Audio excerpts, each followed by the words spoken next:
Hi ma'am, I was about to ask kung ano po yung basis sana ni Presidente for vetoing that legislative naturalization. Pero since nabanggit na po ninyo, I understand yung sinusulong nilang legislation for that, ma'am, ay supported by majority of the senators. So is there any message of the President to the senators na nagbabak dito sa legislation na ito?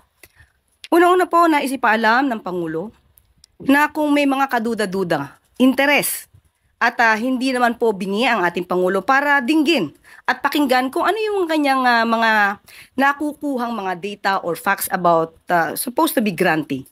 So kung nagkaroon man ng desisyon ang Kongreso na patawan or bigyan ng Philippine citizenship, itong si Lee Duan Wang, hindi po kumbinsido ang Pangulo.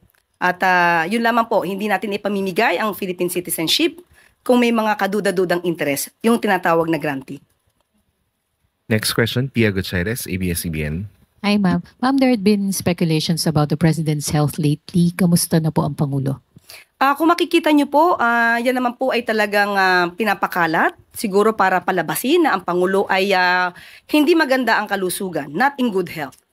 Mapapasin niyo po, siguro po kahit po yung mga media, halos araw-araw naman po ay nakikita ninyo ang Pangulo sa kanyang mga activities at sa kanyang pagsama dito sa alyansa. Maliban dyan ay mayroon pa rin po siya mga meeting, kasama po kami. At sa aking perspektibo, dahil nakakasama tayo mismo ng Pangulo, maganda po ang kalusugan ng ating Pangulo.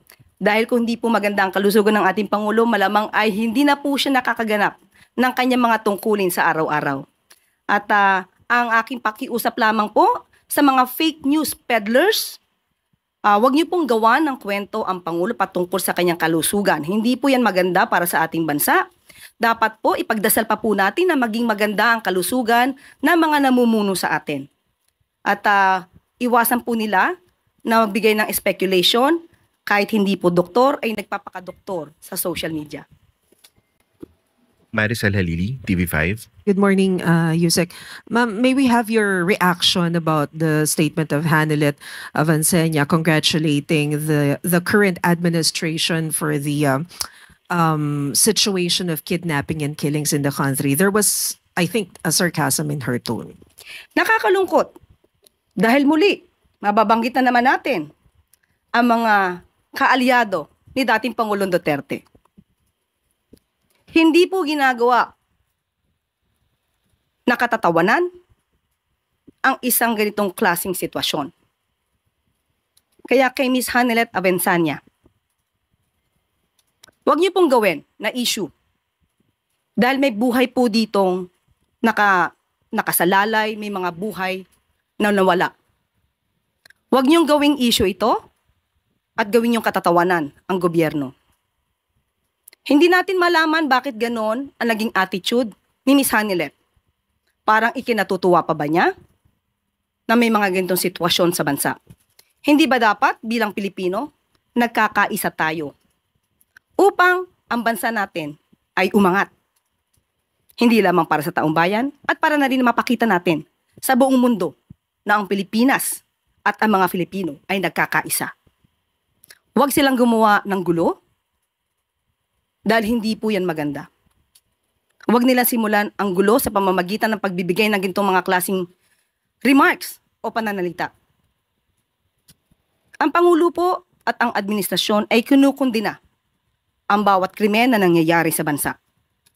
Sa katunayan nga po, nagpatalaga na po ang Pangulo, nagkaroon na po ang PNP ng Special Investigation Task Force para mag-focus po sa kaso na ito ni Mr. Anson Ke.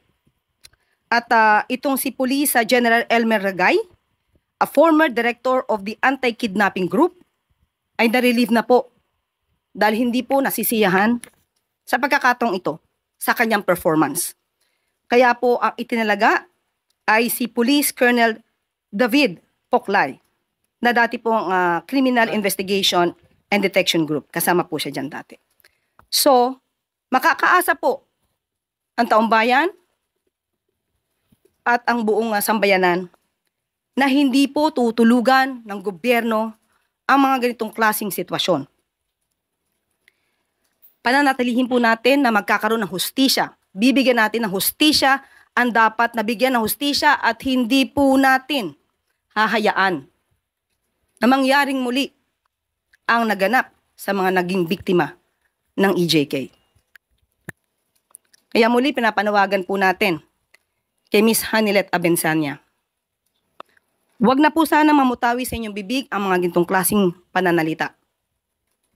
Dahil hindi po rin natin gugustuhin i-congratulate ang dating Pangulong Duterte sa mga nagawa pong EJK. Dahil po buhay po ang pinag-uusapan dito.